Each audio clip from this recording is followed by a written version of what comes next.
So we are back a week later with Korea. First, just want to say huge congratulations to Felipe for signing a one-year deal with Ferrari, which I am hugely happy about. Anyways, on to the first question. A third and fourth for Ferrari and a 10th and a DNF for McLaren means that Ferrari have now overtaken McLaren in the constructors' standings. Which out of the two teams do you think will claim the second place spot, with Red Bull very likely to claim the title if their recent form continues? I hope it's Ferrari. I'm rooting for Ferrari. I think they've really come a long way this year, considering how terrible their car was at the beginning of the year, and they really seem to stepped it up.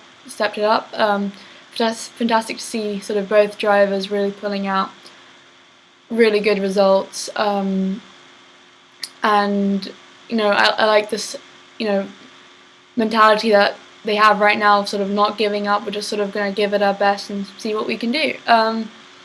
I do actually think that McLaren had the fastest car, which we didn't see in Korea, but I think between Button's sort of odd qualifying day and Lewis Hamilton with a suspension failure and then picking up that little hitchhiker at the end, it's hard to know how much pace the McLaren did have, but I think India should suit them a lot more, and I think time will tell. I think it'll be a sort of a race straight to the wire, who will get that second place, but I will be rooting for Ferrari. Question 2, what is your view on the Button Kobayashi incident, and did Kobayashi deserve a penalty? I would say he did deserve the penalty.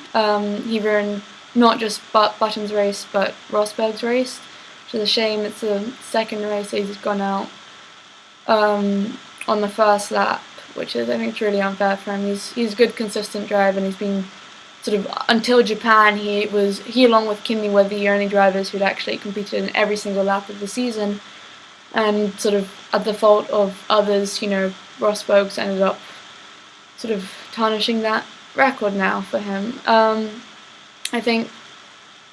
Kamui, he owned up afterwards and he apologised, and I think that sort of says it all. Sort of, he made a mistake, but he's accepting it. It was a very hectic incident. It was sort of very fast, very silly misjudgment from Kamui. And I think he did deserve the penalty. I think anything more would have been a bit too harsh, because it was a first lap incident, and it's not like with Grosjean's incidents where they've happened many times before. But I think not giving him a penalty would have been ridiculous. So yeah, I think he did deserve the penalty, and a good decision by the stewards. Bit of a shame though, sort of a hero to zero moment for Kamui, but hopefully he can bring his pace back up. Question 3. The Toro Rosso seemed to show an improvement in pace in the Korean Grand Prix. Do you think that the drivers are finally starting to show their potential despite the car lacking the pace and development to match fellow midfield teams throughout the season so far? This isn't the first time it's happened. We saw last year and then in the year before that Alguersuari and Buemi actually did considerably better in the second half than they did in the first half. Whether that's because of the style of the tracks, or because maybe you're sort of in-season development, or maybe the drivers are just sort of getting used to it because they are sort of new to the sport. Could be anything. I wasn't impressed at all with Van's start to the season. Sort of seemed like what was the big deal about almost. But he's showing that he really does deserve to be in Formula One. I think I would actually rate him higher than Ricciardo, if I'm honest. Ricciardo has, this isn't his first year in Formula One. He had that sort of experience with HRT, and Vern's almost showing him off a bit. They both had their own sort of couple impressive drives, and that's my dad in the background. Okay, that's awkward. Where was I? You can come in now. So I would think that they are showing some potential finally, which they weren't doing previously. And and I reckon Toro Rosso will keep them on for another year. So yeah, bonus question. What was your favourite moment of the F1 weekend? Can be either on or off track moments. I'm not sure if it really counts as part of the weekend, but the video of Nico Rosberg at Side's concert, that was something interesting.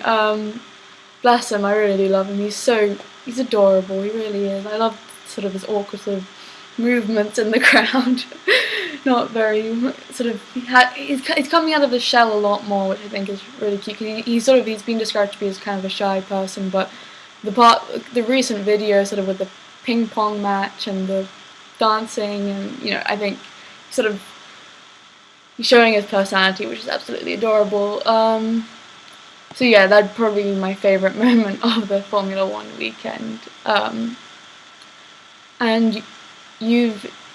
Fanform have even asked to do a mini clip of doing the Gangnam Style dance. Yay. I'm not entirely fond of this part of the video. I'm warning you now, I have zero dancing ability, I have no rhythm. You'd think I know the dance moves properly by now. I've watched this video about 100 times, but I don't. So, watch me embarrass myself to anyone. Oppan Gangnam Style. Gangnam Style. Oppan Gangnam Style. Gangnam Style.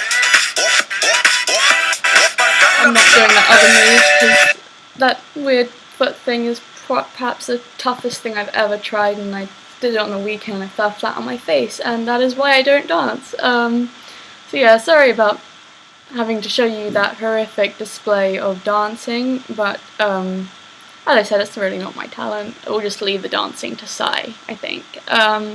Anyways, thank you for listening.